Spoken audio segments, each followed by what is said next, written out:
अभिनंदन करता हूं। आज हम व्याकरण के एक नए टॉपिक वाच्य के साथ आपके साथ फिर हाजिर है। वाच्य वाच्य की अगर परिभाषा की बात करें,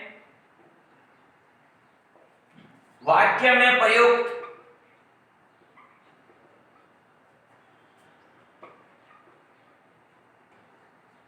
क्रिया रूप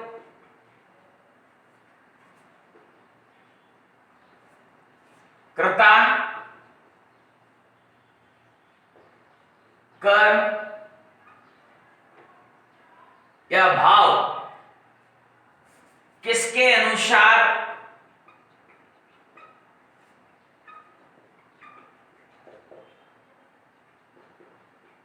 परिवर्तित होता है, इसका बोध कराने वाले कारकों को ही वाच्य कहते हैं। यानी कि हम इसकी परिभाषा की बात करें तो वाक्य में प्रयुक्त क्रिया रूप कर्ता, कर्म या भाव किसके अनुसार परिवर्तित होता है और इसका जो बोध कराने वाले कारक होते हैं उसी को ही वाच्य कहते हैं। अब हम वाच्यों के प्रकारों की बात करें तो वाच्य तीन प्रकार के होते हैं। कृत्रिवाच्य, दूसरा है कर्मवाच्य और तीसरा जो उसका प्रकार है वो है भाववाच्य। कृत्रिवाच्य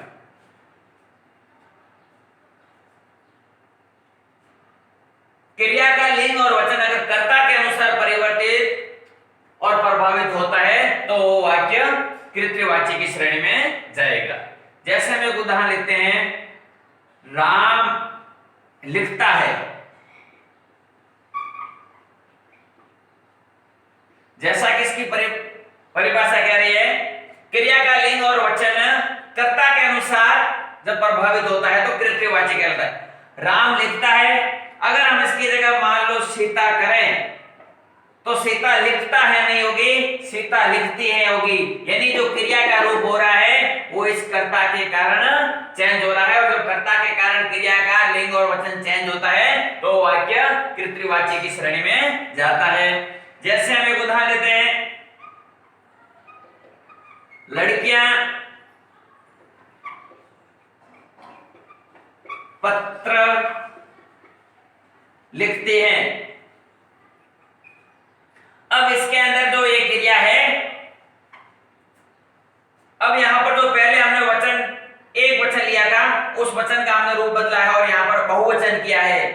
ठीक है, तो ये लड़कियां पत्र लिखती है और मान लो अगर लड़के आते तो लड़के पत्र लिखते नहीं, लिखते हैं। यानी जो क्रिया चेंज हो रही है वो क्रिया यहां पर वचन के कारण चेंज हो रही थी और यहां पर लिंग के कारण चेंज हो रही है। तो कृत्रिवाच्य में क्रिया का रूप है वो लिंग और वचन है वो कर्ता के कारण चेंज होगा। अब कृत्रिवाच्य में क्रिया अकर्मक भी आ सकती है और सकर्मक भी आ सकती है। कर्ता विभक्ति रहित होता है और कभी कभी जो न की विभक्ति है वो आ सकती है। जो आदरार्थ आप शब्द होता है वो हमेशा बहुवचन में प्रयुक्त होता है, जैसे आप जा रहे हो। नेक्स्ट है दूसरा जो इसका प्रकार है वो है कर्मवाच्य। क्रिया का लिंग और वचन जब कर्म के अनुसार परिवर्तित हो तो वह वाक्य कर्मवाक्य कहलाता है। जैसे हम सीता ने चाय पी, यहां पे कर्म है चाय। अगर हम बात करें सीता ने दूध पी, नहीं, सीता ने दूध पी नहीं होता है, सीता ने दूध पिया। क्योंकि जो वाक्य की जो क्रिया है, वाक्य की जो क्रिया है वो वाक्य की क्रिया कर्म के ऊपर डिपेंड कर रही है, न कि कर्ता के ऊपर। तो वाक्य की क्रिया जैसे सीता ने चाय पी, तो यहां पर जो ये वाक्य की क्रिया है, ये जो कर्म है उस कर्म के अनुसार चेंज हो रही है। और यहां पर जो दूध है, दूध पुल्लिंग का बोध कराता है, इसलिए क्रिया भी उसी हिसाब से प्रयुक्त हो रही है। यानी कि कर्म वाच्य में जो क्रिया है वो क्रिया कर्म के अनुसार चेंज होती रहती है। दूसरी बात, इसके अंदर सकर्मक क्रिया का ही सदैव प्रयोग होता है। अगर कर्ता के साथ से या के द्वारा आए तो वह सकर्मक क्रिया का ही रूप होगा। नेक्स्ट है भाववाच्य। जब क्रिया का लिंग और वचन न तो कर्ता के अनुसार और न ही कर्म के अनुसार परिवर्तित होता है तो वह भाववाच्य कहलाता है। जैसे हम एक उदाहरण लेके देखते हैं, राम से गाड़ी चलाई नहीं जाती। अब यहां पर जो क्रिया है चलाई नहीं जाती और यहां पे जो कर्ता है राम, इसके परिभाषा हम बोले कि भाववाच्य में कर्ता या कर्म का कोई प्रभाव नहीं पड़ता। अगर हम कर्ता चयन करें, राम की जगह अगर हम सीता भी लिख दें, सीता से गाड़ी चलाई नहीं जाती, क्रिया पे कोई प्रभाव नहीं पड़ा, क्रिया पहले भी चलाई नहीं जाती आ रही थी, और जब कर्ता चयन किया, स्त्रीलिंग का रूप लिया, तो भी क्रिया वही आ रही है, चलाई नहीं जाती।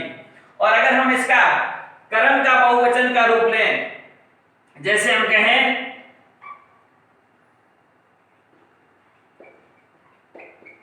राम से गाड़ियां चलाई नहीं जाती। अब हमने इसका बहुवचन का रूप लिया, पहले गाड़ी था एक वचन में, अब हमने इसका बहुवचन का रूप लिया, कर्म को बहुवचन में बदला, तो भी क्रिया के ऊपर कोई प्रभाव नहीं पड़ा। यानी कि अगर कर्म भी हमने चेंज कर लिया तो भी क्रिया के ऊपर कोई प्रभाव नहीं पड़ा। यानी कि जो क्रिया का लिंग और वचन है ना तो कर्ता के अनुसार और ना ही कर्म के अनुसार चेंज होता है, तो वो वाक्य भाववाच्य की श्रेणी में आता है। एक और बात है, अगर कर्ता और कर्ता के साथ से या के द्वारा आवे तो वह अकर्मक क्रिया होगी। यानी कि भाववाच्य के अंदर अगर कर्ता के साथ से या के द्वारा और उसके साथ में अकर्मक क्रिया आवे तो वह वाक्य भाववाच्य की श्रेणी में जाएगा। इस प्रकार मित्रों हमने वाच्य के तीनों प्रकारों को बारीकी से अध्ययन किया। आशा करते हैं कि आपको हमारा ये वीडियो जरूर पसंद आएगा। आप हमारे इस ऑनलाइन चैनल को लाइक करें, शेयर करें, सब्सक्राइब करें। कल हम आपके बीच में फिर एक नए टॉपिक के साथ हाजिर होंगे। तब तक के लिए जय हिंद, जय भारत।